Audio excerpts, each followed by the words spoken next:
Bonjour à tous, je suis Franck Marchex, fondateur de Confidence de Coach et je suis très heureux de vous accueillir aujourd'hui pour cette nouvelle capsule vidéo. Une nouvelle interview de Michael Ferrari. Donc Michael, coach en organisation, coach en liberté financière. Aujourd'hui tu accompagnes un certain nombre de personnes, notamment des entrepreneurs, tu travailles beaucoup avec des entrepreneurs, pour justement développer chez eux cette capacité à voir l'argent différemment, à se positionner eux-mêmes par rapport à leur propre argent et comment faire pour investir intelligemment, comment faire... À mettre l'argent à leur propre service. Voilà, c'est-à-dire comment rendre l'argent utile. Utile par rapport à son projet de vie et donc de concrètement mener des actions d'investissement, des choix financiers. Des choix financiers et des choix aussi en termes d'organisation, vraiment beaucoup, parce qu'en fait tu vas travailler sur ces deux volets en même temps, enfin ton coaching va se préparer de cette manière-là. Aujourd'hui j'avais envie que tu nous parles en fait d'une chose qui inquiète beaucoup de coachs, quasiment, je peux pas dire tous, si on serait dans une généralisation si on prend la PNL de base et puis la violation du métamodèle pour ceux qui s'éclatent avec ça. Donc on va pas dire toujours, mais quand même très très souvent.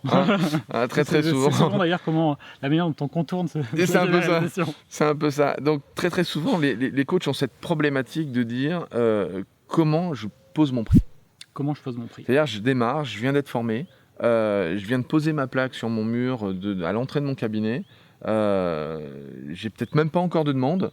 Ou alors quand j'en ai, je suis bloqué par c'est quoi le prix que je vais proposer.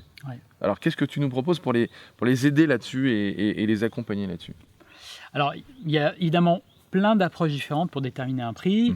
Il y a des approches très classiques comme par exemple regarder le prix du marché, se mettre au prix du marché, ou se mettre juste en dessous parce qu'on pense que ça va attirer plus de clients. Enfin voilà, il y a plein d'approches différentes. Moi, je pense que ce qui marche bien, c'est déjà de déconnecter la valeur de ce que l'on offre de sa valeur personnelle. C'est hyper important, sinon ça va être un point qui va bloquer le fait de poser un prix relativement élevé plus tard. Et là, on tombe sur tout plein de ce qu'on va appeler des syndromes. Syndrome de l'imposteur, syndrome de la légitimité. Et on peut même tomber sur une forme de syndrome de l'expert. C'est de se dire, est-ce que je suis justement suffisamment... Est-ce que je suis assez? Voilà, est-ce que je suis assez? Et ça, pour ceux qui peuvent être déjà dans cette formation de coaching ou qui se côtoient dans un cercle comme ça d'autres coachs, vous allez souvent entendre ce type de questionnement quand vous avez quelqu'un qui vient de finir une formation et qui dit je pars à tel endroit pour faire une nouvelle formation, parce qu'après cette formation, je sais que j'aurai ce qu'il me faut. Souvent il y a des personnes qui enchaînent les formations, ce sera mieux après. 2, 3, 4 formations. Alors c'est bien de se former, mais d'en faire sans cesse et beaucoup trop, je pense que c'est contre-productif. À un moment donné, il faut appliquer. Complètement. Et c'est ça qui va nourrir, je pense, la valeur que l'on ressent en tant que coach. Totalement.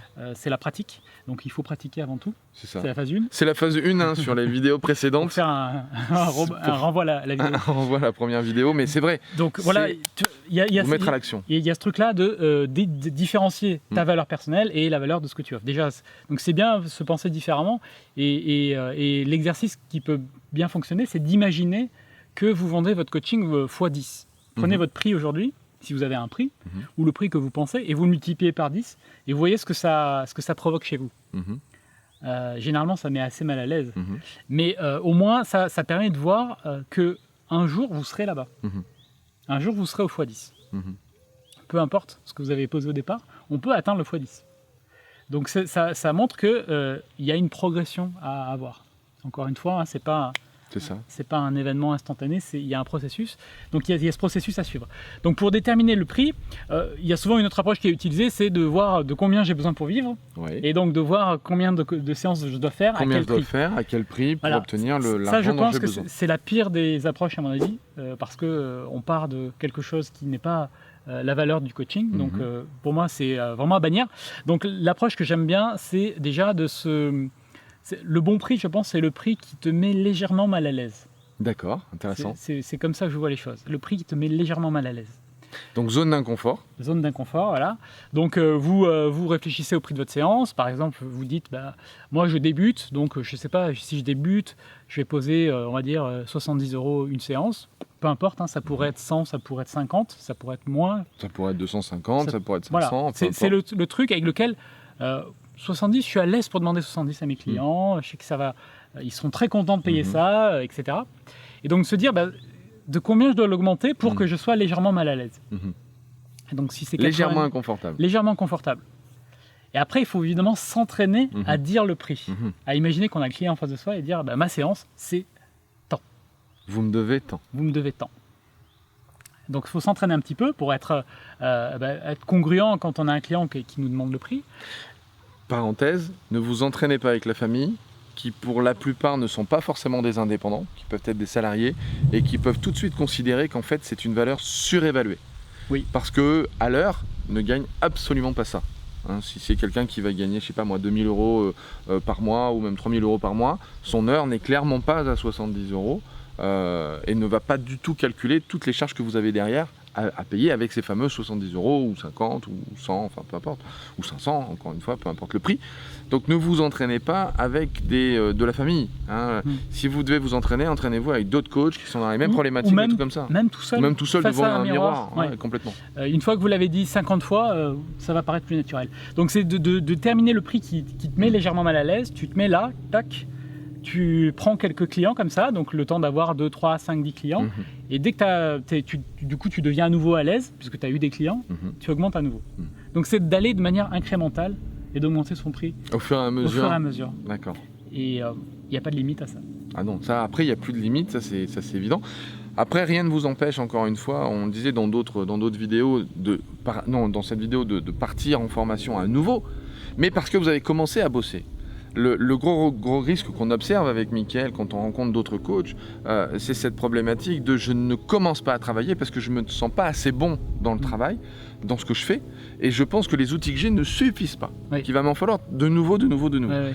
Ça, je vais pas dire que ça devient vrai, mais ça peut devenir intelligent à partir du moment où vous avez commencé à bosser, et que là vous allez vous dire ah, j'aimerais bien apprendre telle autre technique, ou tel autre truc, ou tel machin, etc.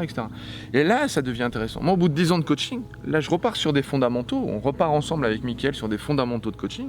Même au bout de 10 ans, voilà, je repars sur une formation de base en coaching, dans une autre école que je ne connais pas, etc., qu'on m'a conseillé, bien évidemment, mais que je ne connais pas. Parce que là, ça devient quelque chose d'intéressant de dire, ok, moi, tout ce que je fais, les raccourcis que je prends depuis 10 ans, je vais me prendre des claques, parce que je sais qu'il y a des trucs qui, voilà, que j'ai oublié de faire, que je fais plus, que je prends des raccourcis, d'être certains qui peuvent être pertinents, d'autres qui le sont probablement pas, mais qui le sont dans mon confort, mais peut-être pas dans mon coaching, d'accord ? Donc c'est l'amélioration continue, c'est ce que j'appelle ce qui s'appelle le Kaizen. Le Kaizen, ouais. Et donc c'est d'améliorer constamment son prix. Ok. Eh bien écoute, merci Mickaël. Donc pour ce partage-là, on vous retrouve dans une prochaine vidéo, parce que comme on vous l'expliquait, on vous a fait une série de vidéos, parce que Mickaël avait beaucoup de valeur à partager avec nous. On ne pouvait pas tout mettre dans la vidéo, vous avez vu déjà la quantité sur les précédentes vidéos. Donc on vous retrouve bientôt, prochaine vidéo, nouvelle information super sur comment faire pour vivre de son coaching. C'est peut-être la vidéo la plus intéressante d'ailleurs. C'est à mon avis d'ailleurs quelque chose qui risque de vous surprendre parce que c'est pas forcément quelque chose dont on entend beaucoup parler. Ouais. Et pourtant dans un coaching c'est probablement ce qui peut vous permettre de passer à un niveau supérieur. On pourrait dire que c'est l'outil ultime qui va faire que vous pouvez exploser que ça explose dans votre activité. Voilà, c'est-à-dire que c'est pas uniquement le fait d'être un coach, c'est le fait d'être un excellent coach. Un coach qui fait que les gens ont envie de travailler avec vous. Non pas quelqu'un qui va vous appeler en disant combien vous prenez. C'est, attendez, combien il faut que je paye pour bosser avec vous ? Qu'est-ce qu'il faut que je fasse pour travailler avec vous ? C'est devenir incontournable. Donc c'est juste ce sujet-là. Voilà. J'espère qu'on vous a donné un peu envie à regarder la vidéo d'après. Ciao.